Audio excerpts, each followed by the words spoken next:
Compte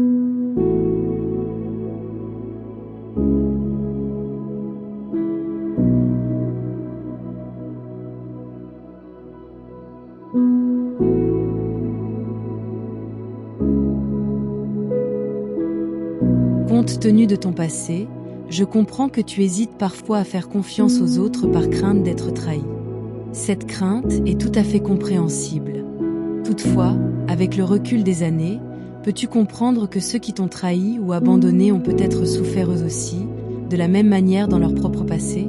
Et si c'est le cas, cette compréhension peut-elle t'aider à les accueillir plus facilement avec amour et compassion? N'avons-nous pas dit que l'amour avait réponse à tout? Non seulement pour celui qui est aimé, mais aussi et peut-être plus encore pour celui qui donne. Plus tu aimeras les personnes qui t'ont fait du mal, plus tu te guériras intérieurement. Peux-tu voir cela? Tu remplaces la blessure par l'amour. N'est-ce pas beau? Tu peux donc maintenant comprendre que la clé de cette guérison est entièrement et uniquement entre tes mains. N'est-il pas libérateur de savoir que ta guérison ne dépend que de toi? C'est aussi l'une des raisons pour lesquelles Jésus nous a enseigné à aimer nos ennemis. En effet, une fois que nous aimons nos ennemis, le concept d'ennemi n'existe plus dans nos cœurs et nous sommes libérés. Aimer nos ennemis est donc autant pour notre bien que pour le leur. Ne penses-tu pas que c'est le cas? Il s'agit d'une clé que nous voulons reconnaître. Elle peut nous libérer de toutes nos souffrances passées. En effet, plus nous utilisons cette clé, plus nous nous remplissons d'amour.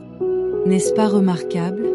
Ceci est également l'une des clés de notre royaume. Ainsi, tout ce qui n'est pas de notre royaume n'a pas d'existence réelle, même si, pour beaucoup, c'est encore la seule existence qu'ils connaissent. Mais en réalité, tout ce qui n'est pas enraciné dans la vérité n'a pas d'existence réelle ou durable. Malheureusement, cette fausse existence a perduré bien trop longtemps dans l'esprit des gens. Une fois ancrée dans leur esprit, cette fausse réalité est devenue substantielle. Cependant, nous pouvons très bien faire l'inverse. Nous pouvons faire l'expérience de la réalité vivante de notre royaume dans nos cœurs et nos esprits, et cela deviendra à son tour notre réalité substantielle. Ce qui maintient l'ancien monde en place, c'est la croyance qu'il s'agit de la seule réalité, car c'est la seule existence que l'humanité a connue jusqu'à présent. Mais ceux d'entre nous qui savent qu'une autre existence est possible, sont ici pour la vivre, au plus profond de leur cœur, de leur esprit, et à travers leurs paroles et leurs actions. Cette réalité émergera alors autant, et plus encore, que l'ancienne et fausse réalité. Pourquoi serait-elle encore plus réelle?